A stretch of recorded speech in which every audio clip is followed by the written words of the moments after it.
Okay, back with more self-styled, um, uh, entertaining, enlightening, and wasting insight. And so I guess I'll start. I had just been doing another video and then it cut off again. I sometimes that device will let me go for 40 minutes, and sometimes it'll let me go for 40 seconds, and I'm not 100% like what how it is just janky. You can't predict janky. Janky is just janky, and sometimes it works and sometimes it doesn't, but it's yet still janky.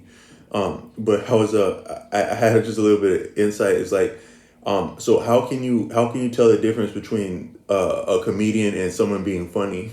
Is that it's actually funny that the comedian is a little bit more canned, like and then I was making a right hand turn. What happens when you make a right turn and there's a dumbass walking across the intersection at the same time? Or are you the? That's not funny because we should always yield the right of way to pedestrian. But when you're talking to a comedian, the difference between a comedian and a regular person is that a comedian is not afraid to practice, is not afraid to fail. You can't get good at anything without practicing it. So if you want to be a ham around people, you have to near about practice as many as like a small child would have a basketball in their hand if they're about that basketball life.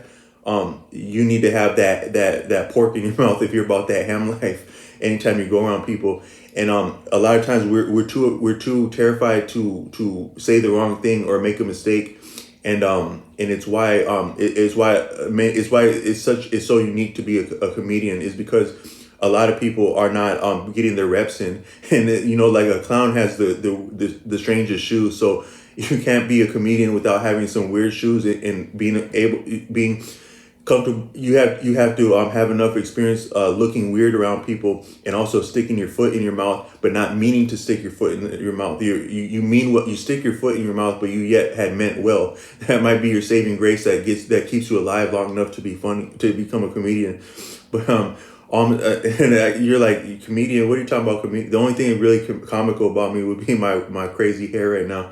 But all I meant is that you really can't get good at something unless you're practicing it day in and day out. And I think that, like, if you were to venture humor like around people, I think anyone maybe have it to be a comedian if you were to venture humor enough. Like, you go as you're around people, you're having strange thoughts when you're around people. You're having a lot of thoughts that you don't articulate. The more of them that you could articulate and yet put some kind of twist on it in good nature and humor, it's going to be corny as you start, but every once in a while they might start to hit. But it is, you do it so much that a little bit, it's kind of like improvising, where when you improvise, you're not entirely making stuff up that moment as you're improvising, or you wouldn't be it wouldn't sound like cool because you wouldn't sound like you know what you're doing. But you go over it enough that you know more, know more and more of what you're doing, and you've been down that pathway, that you've been down that before, and you're like, okay, I do this and then, but boom, I did that right there, and then boom, boom, boom, boom, boom, boom, boom, boom, boom, boom, da da da da da da. So you're improvising on what you do all the time. You're tweaking what you yet would otherwise be doing daily anyway, and that's where the coolness but also the uniqueness of improvising is. And it's similar with being funny. So if you were to meet what would feel like a comedian, it's gonna hit different because they're doing it a lot, and so it's gonna hit. But then in a certain way, it's a little bit canned because they're giving you material out of their back, their bifurcated the region of their lower bifurcated backside as they're with you. But yet it's not something that, some of it's not entirely different or unfamiliar that had once been dually that had been emitted from dual bifurcation in the backside, formerly entirely in other suitable in venues to both see and unseat and would be unsuspecting audience that one would foist their own literary pretensions upon in real time without prior notice or recommendation or auspices of a authorizing figure, of an authority figure in a proscribed or a prescribed venue. So I'm just getting worse, but that's also from like looking up a lot of words, because when I read a book, you shouldn't go past the author, the scholar Taj Tariq Bey said that in real scholarship, you don't go past a word that you don't know like the back of your hand. And even if you know the word, but you don't use it a lot, and it just kind of hits you as a big word, even though you know what it means. If you let yet look it up and consider the inflections of that word, it keeps you engaged in what you're reading, and you sometimes you can lose track of what you're reading if you. And the reason is because you went past a word. It wasn't that what you're reading was that sophisticated in itself that you couldn't that it cannot be comprehended, but you went past a word or words that you weren't 100% on the meaning or the inflection of that, at least in your own confidence, and then it skews your understanding and engagement with the material because you had went past a word.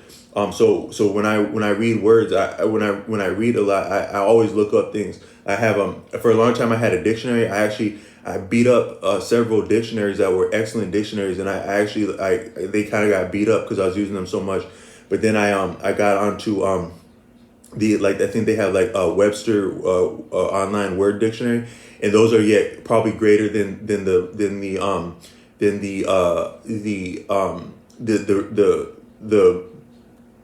regular dictionary because it gives you a lot of more information. It gives you the words are well done. Like they have you can look up one word and you can spend like 20 minutes like on a page just about that word, and it'll give you examples within the last few days of where that's been used, like in an article or something.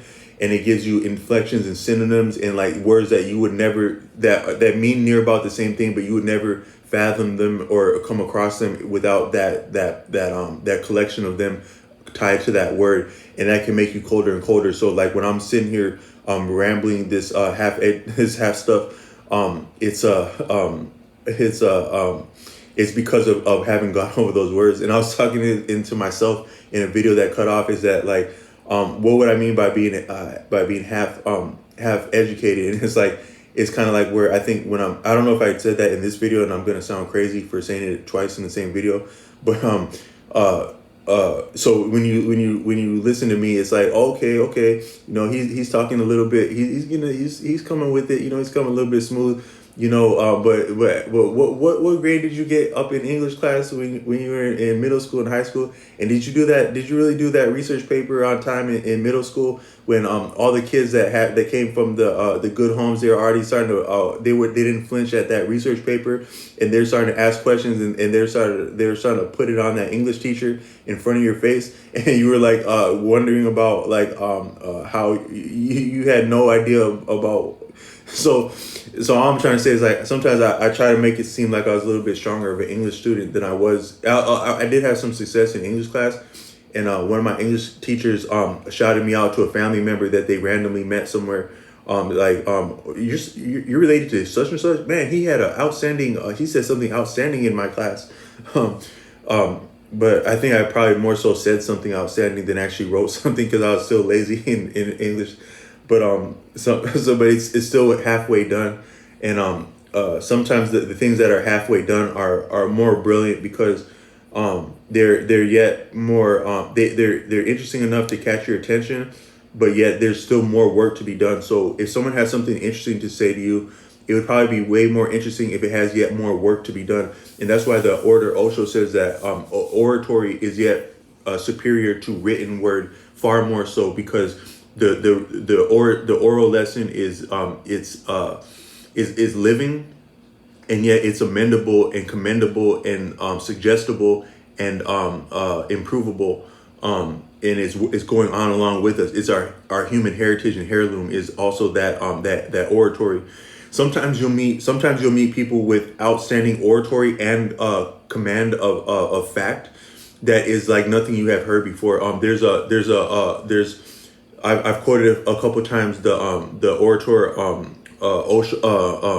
the scholar Taj Tariq Bey, and there's other orators like almost like Jason Black.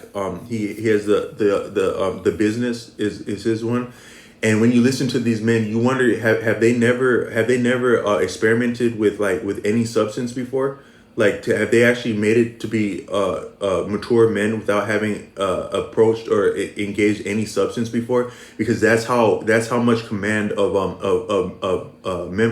detail and history they have in fact, that it would actually seem like it's difficult. It's like encyclopedic and poetry at the same time. And I think that my father told me that there are people like that in where we live in Africa.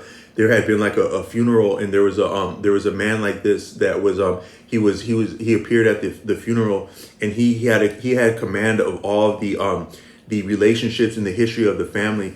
A lot of our understanding of family, a lot of our understanding of life, in societies influenced by mainstream Western culture, are very feudalistic, and may not appreciate how feudal they are. I think that a lot of our views of this existence, and like maybe even a higher power in this existence, are understood along feudal lines in terms of feudalism. If you read the some of the great texts, the great holy texts, which it is difficult to say once and for all, are we witnessing allegory or fact or both when we're looking at the greatest text, if we're being honest. But but even in there, it's almost like you're perceiving nothing but feudalism.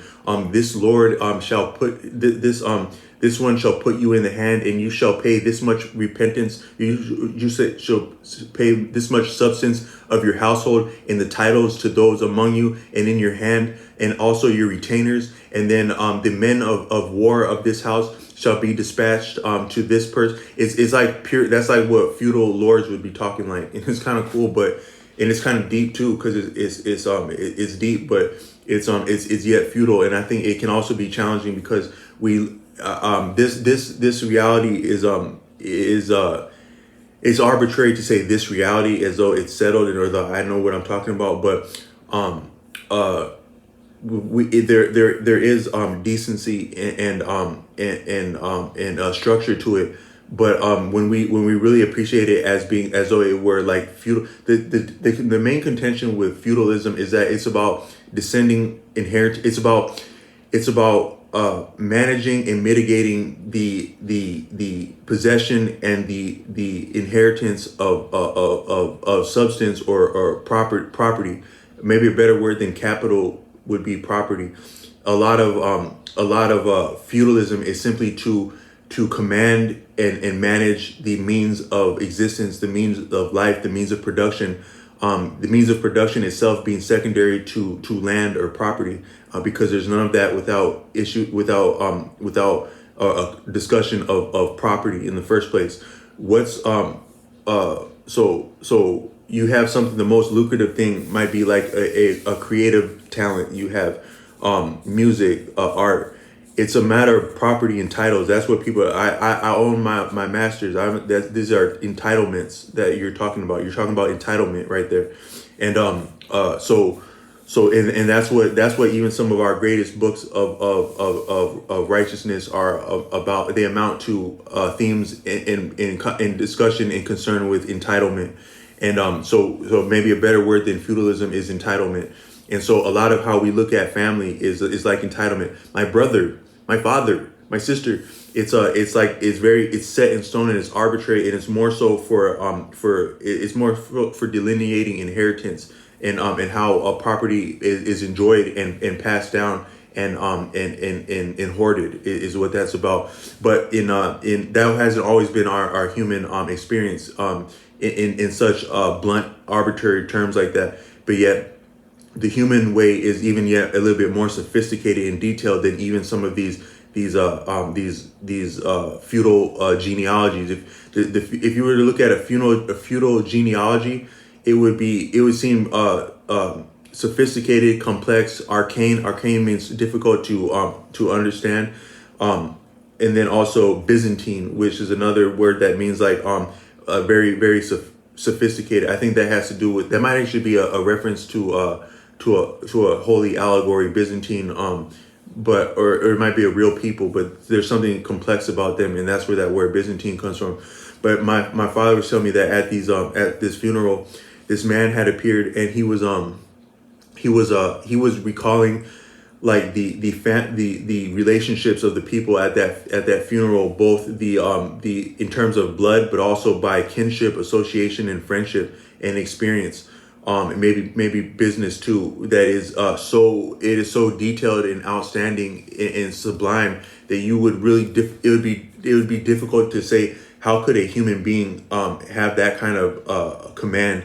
And like a lot of times, like people say AI this, and I'm not trying to say I'm not I don't lose sleep a little. I don't. Sometimes I do think about where my job and role stands around AI, but yet sometimes you call up to somewhere just trying to get a hold of someone or trying to get something handled, and this AI is so intelligent as to be absurd, and it's really like it can be way more useless and problematic than it would seem. And yet we're taught that it's the greatest. Now it can do cool stuff, but I wouldn't say it's the greatest, because someone with common sense can yet confound, even someone can confound AI without trying to. But then also we think that AI is superior in terms of a command of what's called data, or maybe datum would be singular. I think singular is datum, and then plural is data. But we sometimes we default to the term data, and we might actually be redundant when we're talking like that. And sometimes when you say things that are redundant, it passes off okay, but people can sense somewhere along the line that you're being redundant, and it doesn't have the same potence that it would, because we yet know more than we're aware of. So even the most simple person has all the command of grammar and punctuation in their real mind, I think. And they can hear that when you make oversights, like using datum instead, like using data instead of datum. But I think that but yeah, I would say that when you meet a person like that, like Taj Treek Bay, like Jason Black, and then like this person that my father made me aware of. I wasn't there, but my father told me about him. I think that it might be a function of our history, and that you had all of our gifts are to serve a community. They're not, they have hardly, if anything, to do with us. If someone's kind enough to give us something to eat and a hug because of what we can do well, we're fortunate, and we should be thankful for that. But yet the best of us has little to do with us, because it's to serve a community, because we have no life, existence, fun, or meaning outside of our communities, in nature, and now also. And so some of these people with this command of oratory, but also fact, detail, they are and insight. They are orators that are given to us, I think, as a members of our community, and they're doing the real custodian. They're doing the real teaching, and also custodian. They're living custodians of the history and the people, and I think that you come across some of them like that. My father said my grandma was similar, but I don't know if she was to the degree of that man. But and then or to that, Osho said that oratory is yet superior to written fact. But I wanted to say that, so we were talking about like what's great and greatest, to come back to that. And is the greatest a frog? Is the greatest a mushroom? Is the greatest a man? Is the greatest a woman? Does the greatest look like a man? Does the greatest look like a woman? Does the greatest look like a frog? Does the greatest think like a mushroom? In Tantra, they talk. I've come across Tantra in the works of Arthur Avalon, talking about the 5 M's. I think that's the 5 mudras, and they're profound articles. They're profound aspects of this existence that are suitable and beneficial in worshiping, which would be corn, um, uh, um, wine, or maybe just substance. I don't know if it has to be wine. Meat, fish, and intercourse, and all of them are way more sublime and profound than they would seem on the surface. And even corn. So I think maybe a lot of our food, like the gruel that animals consume, is in corn fundamentally, and that corn is I think it might be like, some might say it's like the first crop, or the first food, and it's the most fundamental to human existence, on a deep level. I think that's, as I understand it from, but I'm somewhat appropriating, because I don't come from that background, but that's my understanding of corn, is that corn is amazing, pun intended, as corn being maize, But I wanted to say that how could maybe corn be how could maybe the absolute the greatest be corn, and it's that so where okay so the greatest has been called omniscient, no less. Omniscient means all knowing, both omnipotent and omniscient and omnipresent. Now, are those the same things, or are those distinctions that are similar? I don't know, but I would say they could as soon be either or, and maybe so is the greatest could as soon be either or. The greatest people can be either or. My name is androgynous. I was having a conversation with someone named Chris, and that name Chris is also androgynous in a lot of like, or like maybe like Cody, stuff like that. Like a lot of really the coolest names can be used for a male or female. And my name means to give thanks, but it can be used for a male or female where I come from, and it sounds like it could be male or female. But so I was saying the greatest things can be anything that you want them to be, and they can be anything that you don't want them to be. But and no less than corn. But if the greatest is both omnipotent and omniscient and omnipresent, and all those at the same time, what does that make you think of? That what is the closest thing that we have that is on an experience of all knowledge, all power, and all contentment, or all presence, like when you're being present to the moment. That's the experience of going up in a library. You have all the book you can see. What's deep about a library is that you have all that learning on your hands. Like you could as soon read that book, you could as soon read that book, you could as soon read that book. But while you're sitting there not reading any of them, you are somehow enlightened by all of them, by being there, because you yet could. Sometimes being able to do something is as great as doing something. It's to hold it in your hand. That's real power. Sometimes power held is as great, if not greater, than power expressed. There's always potence and kinetic. There's a potential for power, and then there's kinetic power being activated. And I think power always goes between those two modes. It's never absolutely settled in any one of those modes, potence or connectivity, and the potence leads to connectivity, and the connectivity leads to potence as the ultimate outcome of both of those. But when you're in that library, it's very stuffy, and it's very rigid, and it's very it's very it's stuffy and rigid is the experience about being around knowledge. And that's also to be corny is to be stuffy and rigid. So we can say that maybe the greatest is corn, but that's not a bad thing, because if you're venturing humor, like I've been, like with I've been availing myself to practice bantering with people, and you get better at anything you do. But the more corny of an environment is, or the more corny people look at you, the more stiff. And it's like a lot of people would go like somewhere, like you go to like maybe a coffee place, right? And you see some beautiful woman or beautiful man sitting there, like your barista. There's a video saying that a lot of people have a common fantasy about experiencing a barista, um, and um, and so you see this beautiful person, but it's also kind of rigid in there, because it's like there's a lot of people, and they all have like beady eyes, and like they're all being formal and proper, and no one wants to offend anyone or anything, or look or say anything less than cool. So it's getting more and more rigid and corny up in there. And it's like that's some of the that would feel like the most difficult way, the most difficult setting to actually meet a person and have a strong interaction, if not get an opportunity to get to know them in a great way, would be while we're all being rigid like that, as though we were all spies from a different allegiance, and we didn't want to let anyone know who we were spying from, but yet it's kind of clear that we're all spies together. That's the feeling. That's actually the best.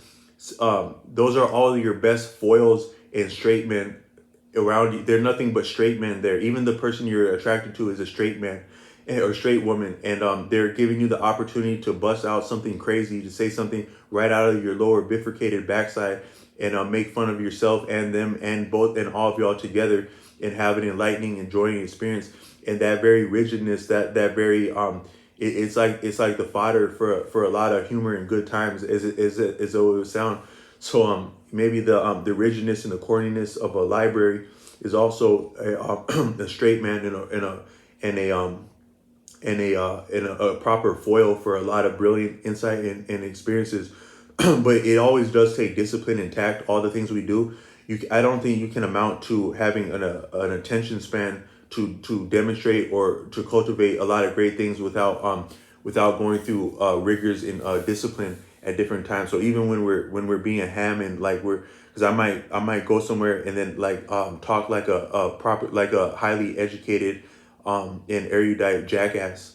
But you did it took some reading to have those words close like by going through different things like what I was saying with improv. So all that to say that maybe the greatest is actually Corn, the band too, but but maybe just Corn in itself is the greatest.